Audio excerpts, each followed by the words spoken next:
ಸ್ನೇಹಿತರೆ, ಚರಿತ್ರೆ ಮತ್ತೊಂದು ವಿಡಿಯೋಗೆ ನಿಮಗೆಲ್ಲ ಪ್ರೀತಿಯ ಸ್ವಾಗತ. ಈ ಘಟನೆ ನಡೆದು ಇಲ್ಲಿಗೆ ಸುಮಾರು 100 ವರ್ಷಗಳೇ ಕಳೆದಿರಬಹುದು. 1925ರ ಜನವರಿ 30ರಂದು ಅಮೆರಿಕಾದ ಕೆಂಟುಕಿ ಎಂಬ ರಾಜ್ಯದಲ್ಲಿ ಫ್ಲಾಯ್ಡ್ ಕಾಲಿನ್ಸ್ ಎಂಬ ಹೆಸರಿನ ಗುಹಾ ಪರಿಶೋಧಕರು ಒಂದು ಗುಹೆಯನ್ನ ಪರಿಶೋಧಿಸಲು ಅದರೊಳಗೆ ಹೋಗ್ತಾರೆ. ಆ ಗುಹೆ ಸಾಮಾನ್ಯವಾಗಿ ಎಲ್ಲಾ ಗುಹೆಗಳಂತೆ ಇರಲಿಲ್ಲ. ಅದರೊಳಗೆ ಹೋಗಲು ಇದ್ದ ಜಾಗ ತುಂಬಾ ಕಿರಿದಾಗಿತ್ತು. ಯಾರೇ ಒಬ್ಬ ಮನುಷ್ಯ ಅದರೊಳಗೆ ಇಳಿದರೂ ತೆವಳುತ್ತಲೇ ಸಾಗಬೇಕಾದಷ್ಟು ಚಿಕ್ಕದಾದ ಹಾದಿ ಅದಾಗಿತ್ತು. ಗುಹೆಯ ಒಳಭಾಗ ತುಂಬಾನೇ ಕತ್ತಲೆಯಿಂದ ಕೂಡಿತ್ತು. ಹಾಗಾಗಿ ಅವರು ಒಂದು ಲ್ಯಾಂಪ್ ಹಿಡಿದು ಗುಹೆಯೊಳಗೆ ತೆವಳುತ್ತಾ ಮುಂದೆ ಸಾಗಿದ್ದರು. ಹಾಗೆ ಸಾಗುತ್ತಿದ್ದ ಫ್ಲಾಯ್ಡ್ ಎಂತಹ ಕಿರಿದಾದ ಜಾಗಕ್ಕೆ ಬಂದು ಸಿಲುಕಿದರೆಂದರೆ ಅಲ್ಲಿಂದ ಮುಂದೆ ಸಾಗುವುದು ಅಷ್ಟು ಸುಲಭದ ಮಾತಾಗಿರಲಿಲ್ಲ. ಸಂದುಗಳೆಲ್ಲ ತುಂಬಿದ್ದ ಕತ್ತಲಲ್ಲಿ ನುಗ್ಗೋದು ಅತ್ಯಂತ ಕಷ್ಟಕರವಾಗಿತ್ತು. ಈ ಹಿಂದೆ ಅಲ್ಲಿಗೆ ಹೋದವರೆಲ್ಲ ಆ ಜಾಗದಿಂದಲೇ ವಾಪಸ್ ಆಗುತ್ತಿದ್ದರು. ಅಷ್ಟು ಕಿರಿದಾದ ಹಾದಿಯಾದ್ರಿಂದ ಅದನ್ನ ಟರ್ನ್ ಅರೌಂಡ್ ರೂಮ್ ಅಂತಾಲೆ ಕರೆಯುತ್ತಿದ್ದರು. ಅದರೊಳಗೆ ನುಗ್ಗಲು ಯಾರೇ ಆದರೂ ತಮ್ಮ ದೇಹವನ್ನ ಕೇವಲ 9 ಇಂಚಿನಷ್ಟು ಕುಗ್ಗಿಸಿ ಮುಂದೆ ಸಾಗಬೇಕಿತ್ತು. ಫ್ಲಾಯ್ಡ್ ಆ ಗುಹೆಯ ತುದಿಯವರೆಗೂ ಹೋಗಲೇಬೇಕೆಂದು ಮನಸ್ಸು ಮಾಡಿದ್ದರು. ಎಷ್ಟೇ ಕಷ್ಟವಾದರೂ ಬಿಡದೆ ನುಗ್ಗುತ್ತಾ ಮುಂದೆ ಸಾಗಿದ ಅವರಿಗೆ ಒಂದು ಸುಂದರವಾದ ಕ್ರಿಸ್ಟಲ್ ಚೇಂಬರ್ ಎದುರಾಯಿತು. ಆ ಗುಹೆಯ ಅದೇ ಜಾಗವನ್ನ ಮುಟ್ಟುವುದೇ ಅವರ ಗುರಿಯಾಗಿತ್ತು. ಆ ಕ್ರಿಸ್ಟಲ್ ರೂಮನ್ನ ಕಂಡ ಫ್ಲಾಯ್ಡ್ಗೆ ಆದ ಖುಷಿಗೆ ಪಾರವೇ ಇರಲಿಲ್ಲ. ಆದರೆ ಅದೇ ಜಾಗ ತಮಗೆ ಮುಳ್ಳಿನ ಬೇಲಿಯಾಗಲಿದೆ ಎಂದು ಎಣಿಸಿರಲಿಲ್ಲ. ಮರಳಿ ಬರಲು ಅದೇ ಹಾದಿಯೊಂದೇ ದಾರಿಯಾಗಿತ್ತು.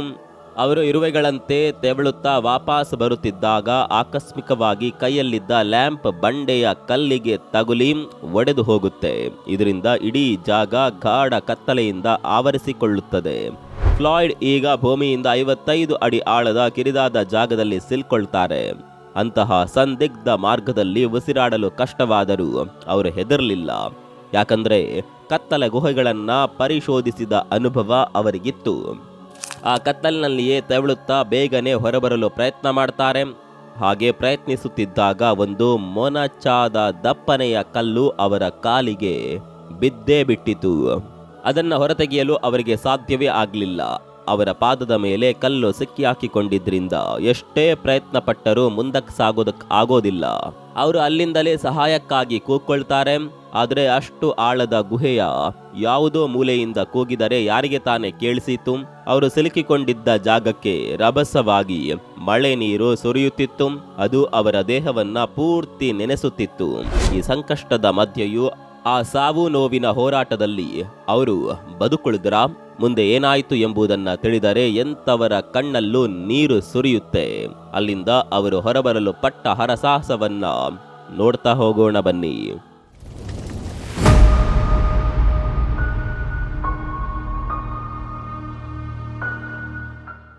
1920ರ ದಶಕದ ಪತ್ರಿಕೆಗಳಲ್ಲಿ ವರದಿಯಾದಂತೆ ಅಮೆರಿಕದ ಕೆಂಟುಕಿಯಲ್ಲಿ ಭೂಮಿಯನ್ನ ಅಗೆಯುವ ಕೆಲಸಗಳು ನಡೀತಾ ಇದ್ವು. ಜನರು ತಮ್ಮ ಜಮೀನನ್ನ ಸಮತಟ್ಟು ಮಾಡಿ ಬೆಳೆ ಬೆಳೆಯಲು ಸಜ್ಜಾಗ್ತಾ ಇದ್ರು. ಹೀಗೆ ಅಗೆಯುವಾಗ ಯಾವುದಾದ್ರೂ ಸುರಂಗಗಳು ಕಂಡ್ರೆ ಆ ಜಾಗದ ಮಾಲೀಕ ಅದನ್ನ ಒಂದು ಪ್ರವಾಸಿ ತಾಣವನ್ನಾಗಿ ಮಾಡಿಕೊಳ್ಳುತ್ತಿದ್ದ. ಆ ಸುರಂಗ ತೋರಿಸಲು ಜನರಿಂದ ಹಣ ಪಡೆಯುವುದೇ ಅಲ್ಲಿನವರ ಕಸುಬಾಗಿತ್ತು.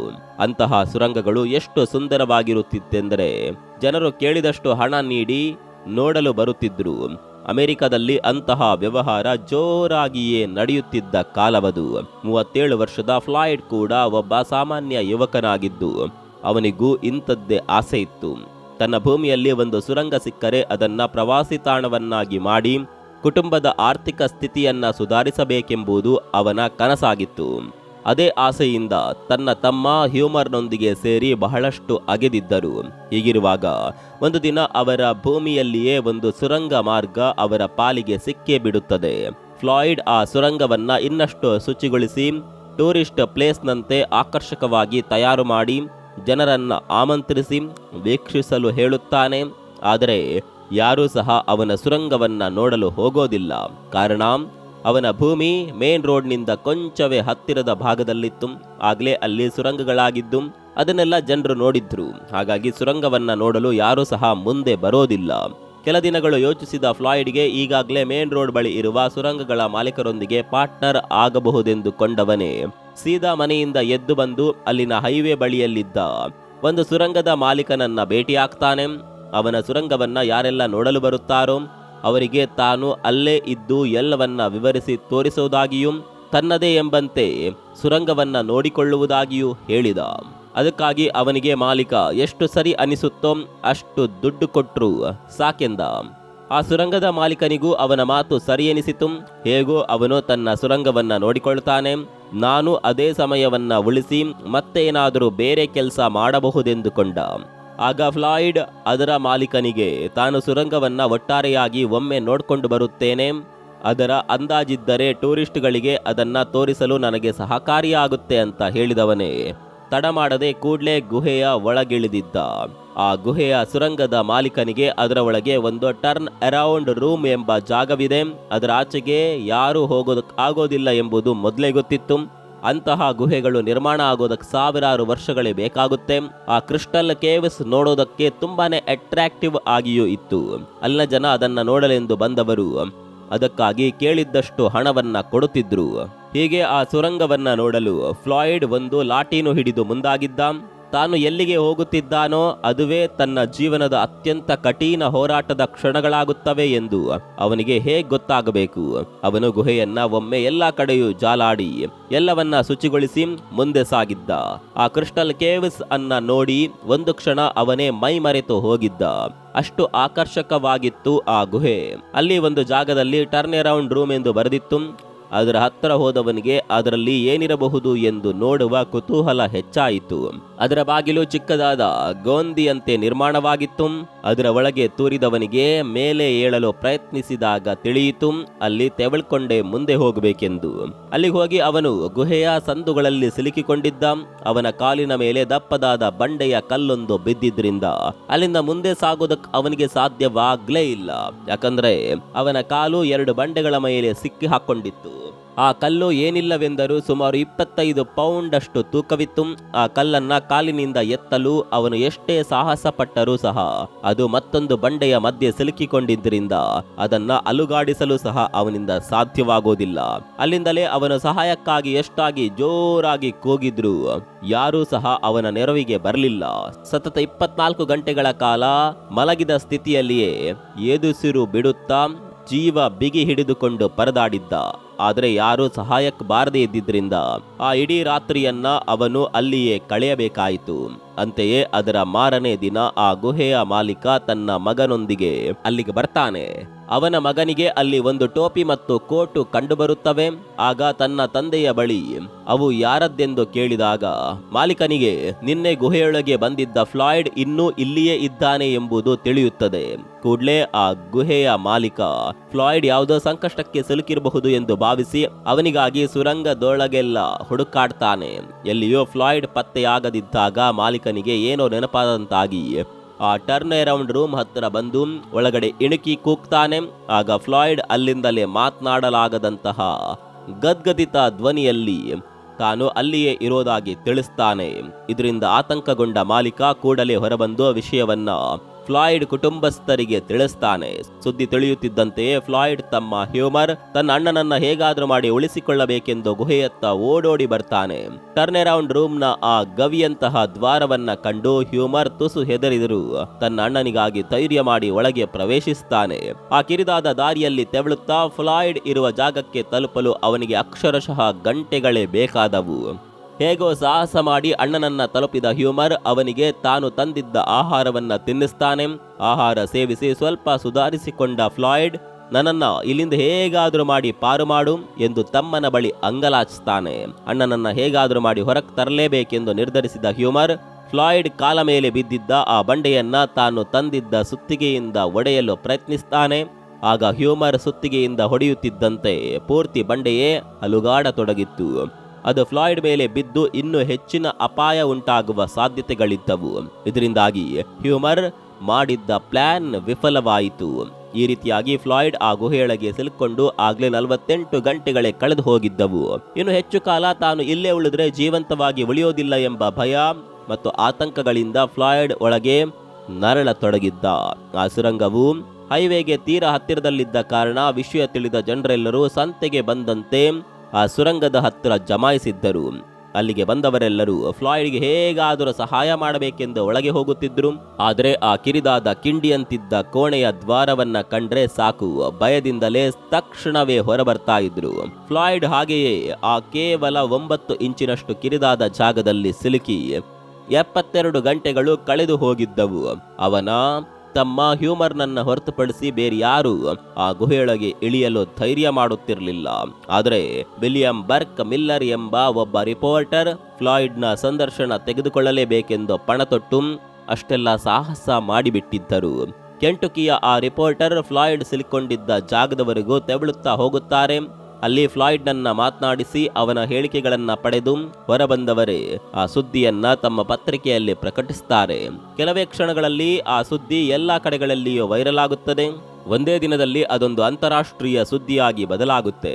1000ಕ್ಕೂ ಅಧಿಕ ಮಂದಿ ಫ್ಲಾಯ್ಡ್ನನ್ನ ಆಚೆಗೆ ಹೇಗೆ ತೆಗೆಯುತ್ತಾರೆ ಎಂಬುದನ್ನ ನೋಡಲು ಕುತೂಹಲದಿಂದ ಬಂದು ಜಮಾಯಿಸುತ್ತಾರೆ. ಅಲ್ಲಿಗೆ ಸತತ 80 ಗಂಟೆಗಳ ಕಾಲ ಆ ಕಿರಿದಾದ ಗವಿಯ ಮಾರ್ಗದಲ್ಲಿ ಸಿಲುಕಿ ಫ್ಲಾಯ್ಡ್ ಅಸಹನೀಯ ನೋವನ್ನ ಅನುಭವಿಸಿದ್ದರು. ಪೊಲೀಸರ ರಕ್ಷಣಾ ತಂಡವು ಅಲ್ಲಿಗೆ ಬಂದು ಒಂದು ಉದ್ದನೆಯ ಹಗ್ಗವನ್ನ ಫ್ಲಾಯ್ಡ್ ಇದ್ದ ಜಾಗದವರೆಗೂ ಬಿಟ್ಟು ಅವನನ್ನ ಅಲ್ಲಿಂದ ಎಳೆದು ಹೊರತೆಗೆಯುವ ಯೋಚನೆಯನ್ನ ಮಾಡಿತು. ಆದರೆ ಅವರು ಹಗ್ಗವನ್ನ ಎಳೆದಾಗ್ಲೆಲ್ಲ ಅವನು ನೋವಿನಿಂದ ಒದ್ದಾಡುತ್ತಿದ್ದ. ಆತ ಅಲ್ಲಿಂದಲೇ ನೋವಿನಿಂದ ಕಿರುಚಾಡುತ್ತಾ ತನಗಾಗುತ್ತಿರುವ ಅತೀವ ವೇದನೆಯನ್ನ ತನ್ನ ತಮ್ಮನಿಗೆ ತಿಳಿಸಿದ್ದನು.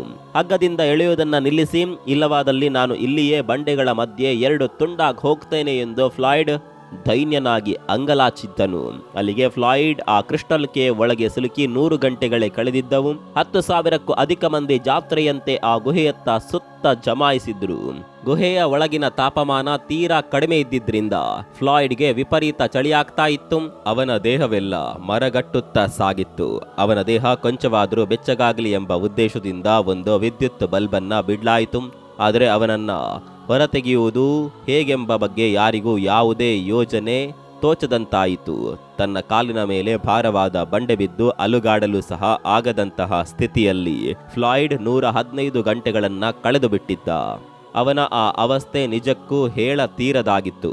ಮರುದಿನ ಫ್ಲಾಯ್ಡ್ನನ್ನ ಕಾಪಾಡಲು ಆ ಕ್ರಿಸ್ಟಲ್ ಕೇವ್ಗೆ ಒಂದು ಪಾರುಗಾಣಿಕಾ ತಂಡವು ಬಂದಿಳಿಯಿತು.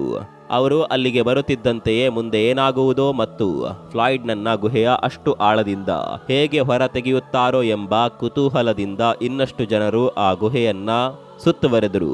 ಪಾರುಗಾಣಿಕಾ ತಂಡವು ಒಬ್ಬೊಬ್ಬರಾಗಿ ಕ್ರಿಸ್ಟಲ್ ಕೇವ್ನ ಒಳಗೆ ಇಳಿಯುತ್ತಾ ಸುರಂಗದ ಬಂಡೆಗಳನ್ನ ತಾವು ತಂದಿದ್ದ ಉಪಕರಣಗಳಿಂದ ನಿಧಾನವಾಗಿ ಹೊಡೆಯಲು ಶುರು ಮಾಡ್ತಾರೆ. ಅದರಲ್ಲಿ ಒಬ್ಬರು ಮಾತ್ರ ಫ್ಲಾಯ್ಡ್ ಇರುವ ಕಡೆಯವರೆಗೆ ಹೋಗಲು ಪ್ರಯತ್ನಿಸ್ತಾರೆ. ಆದರೆ ದಾರಿ ಅತ್ಯಂತ ಕಿರಿದಾಗಿದ್ರಿಂದ ಅವರಿಗೆ ಮುಂದೆ ಹೋಗಲು ಸಾಧ್ಯವಾಗದೆ ವಾಪಸ್ ಬರಬೇಕಾಗುತ್ತದೆ. ಇತ್ತ ಒಳಗೆ ಸಿಲುಕೊಂಡಿದ್ದ ಫ್ಲಾಯ್ಡ್ಗೆ ಒಂದಂತೂ ಖಾತ್ರಿಯಾಗತೊಡಗಿತ್ತು.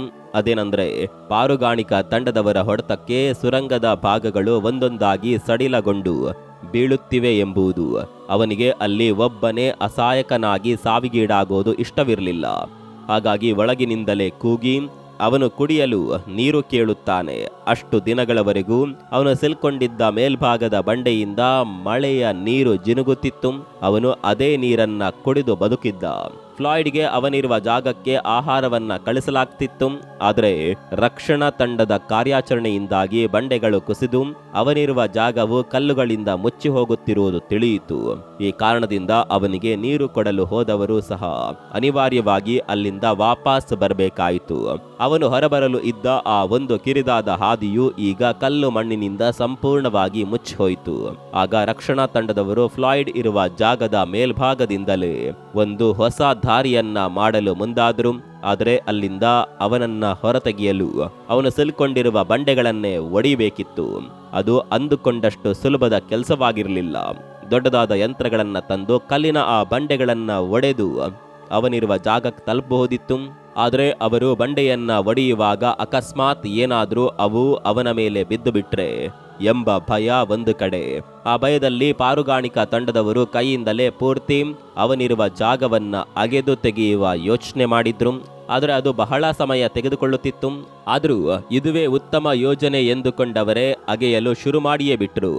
ಹೇಗೆ ಮಾಡಿ ಅಗೆದರೂ ಅವರಿಗೆ ಸರಿಸುಮಾರು 30 ಗಂಟೆಗಳ ಕಾಲ ಬೇಕಾಗಿತ್ತು ಆ ಕ್ರಿಸ್ಟಲ್ ಕಲ್ಲುಗಳನ್ನ ಅಗೆದು ತೆಗೆಯಲು. ಹಾಗಾಗಿ ಫ್ಲಾಯ್ಡ್ ಅಲ್ಲಿವರೆಗೂ ಜೀವಂತವಾಗಿರಲು ಸಾಧ್ಯವೇ ಎಂದು ಖಚಿತಪಡಿಸಿಕೊಳ್ಳಲು ಅವನಿದ್ದ ಜಾಗಕ್ಕೆ ಬಿಟ್ಟಿದ್ದ ವಿದ್ಯುತ್ ಬಲ್ಬನ್ನ ಹಚ್ಚಿ ನೋಡಿದ್ರು. ಅದು ಉರಿತಾ ಇತ್ತು.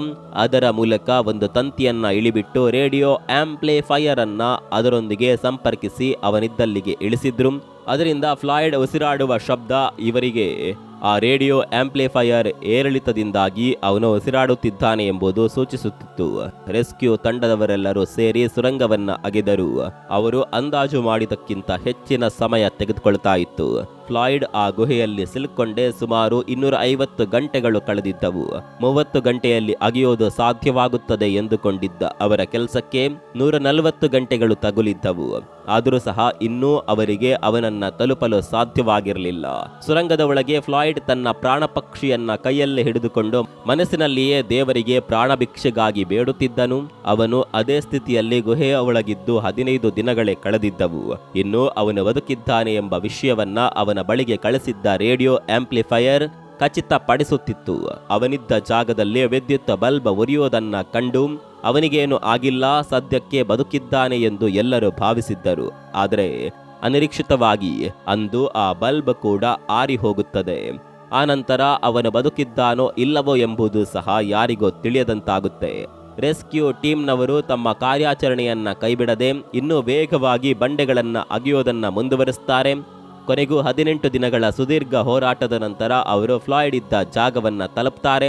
ಫ್ಲಾಯ್ಡ್ನ ತಮ್ಮ ಹ್ಯೂಮರ್ ಅಣ್ಣನನ್ನ ಮೇಲೆತ್ತಲು ಅವನು ಇದ್ದಲ್ಲಿಗೆ ಇಳಿತಾನೆ. ಆದರೆ ಅಣ್ಣನಿಂದ ಯಾವುದೇ ಮಾತುಗಳು ಕೇಳಿಸದೇ ಇದ್ದಾಗ ಒಮ್ಮೆ ಅವನನ್ನ ಮುಟ್ಟಿ ನೋಡಿದ ಹ್ಯೂಮರ್ಗೆ ಆಘಾತವಾಗುತ್ತೆ. ಫ್ಲಾಯ್ಡ್ನ ದೇಹ ತಣ್ಣಗಾಗಿ ಮರಗಟ್ಟಿ ಹೋಗಿತ್ತು. ಅವನು ಬದುಕಿರಲಿಲ್ಲ. ಆ ಕ್ರಿಸ್ಟಲ್ ಕೇವ್ನ ಬಂಡೆಗಳ ಮಧ್ಯೆ ಸಿಲುಕಿ ಸಾವು ಬದುಕಿನ ಹೋರಾಟ ನಡೆಸಿದ್ದ ಫ್ಲಾಯ್ಡ್ ಕೊನೆಗೂ ಜಯಗಳಿಸದೆ ತನ್ನ ಪ್ರಾಣವನ್ನ ಅಲ್ಲಿಯೇ ಬಿಟ್ಟಿದ್ದ. ಅವನ ಪಾದದ ಮೇಲೆ ಬಿದ್ದಿದ್ದ ಆ ಕಲ್ಲು ಏನಿಲ್ಲವೆಂದರೂ ಸುಮಾರು 20 ರಿಂದ 25 kg ಅಷ್ಟು ತೂಕದ್ದೇ ಆಗಿತ್ತು. 15 ದಿನಗಳಿಂದ ಆಹಾರವಿಲ್ಲದೆ ಕೃಶವಾಗಿದ್ದ ಅವನು ಆ ಕಲ್ಲನ್ನ ಹೇಗೆ ತಾನೇ ಹೊಡೆದು ತಳ್ಳಲು ಸಾಧ್ಯ? ಅಷ್ಟಕ್ಕೂ ಅವನು ಎಷ್ಟೇ ಹರಸಾಹಸ ಪಟ್ಟರೂ ಅಲ್ಲಿ ಅಲುಗಾಡಲು ಸಹ ಅವನಿಗೆ ಜಾಗವಿರಲಿಲ್ಲ. ಅಂತಹ ಕಿರಿದಾದ ಗೋಂದಿಯಲ್ಲಿ ಫ್ಲಾಯ್ಡ್ ಸಿಕ್ಕಿ ಹಾಕಿಕೊಂಡಿದ್ದನು. ಅತ್ತಿತ್ತ ಅಲುಗಾಡಲು ಸಾಧ್ಯವಾಗದೆ ಒಂದೇ ಜಾಗದಲ್ಲಿ ಮಲಗಿ ಮಳೆಯ ನೀರಿನಿಂದ ಪೂರ್ತಿ ತೊಯ್ದು ಬಿಸಿಲಿನ ಶಾಖವೇ ಇಲ್ಲದೆ ಮರಗಟ್ಟಿದ್ದ ಅವನ ಶರೀರ ಕೊನೆಗೂ ಸಾವಿಗೆ ಶರಣಾಗಿತ್ತು. ಅಷ್ಟೆಲ್ಲ ವರ್ಷಗಳಿಂದ ಆ ಒಂದು ಕ್ರಿಸ್ಟಲ್ ಕಲ್ಲು ಇವನಿಗಾಗಿಯೇ ಅಲ್ಲಿ ಕಾದು ಕುಳಿತಿತ್ತೇನೋ ಎಂಬಂತೆ ಭಾಸವಾಗುತ್ತದೆ. ಒಂದು ಸಾಮಾನ್ಯ ಕಲ್ಲು ಯಮನಂತೆ ಪರಿಣಮಿಸಿ ಫ್ಲಾಯ್ಡ್ನ ಜೀವವನ್ನೇ ನುಂಗಿದ್ದು ನಿಜಕ್ಕೂ ವಿಷಾದನೀಯ ಸಂಗತಿ.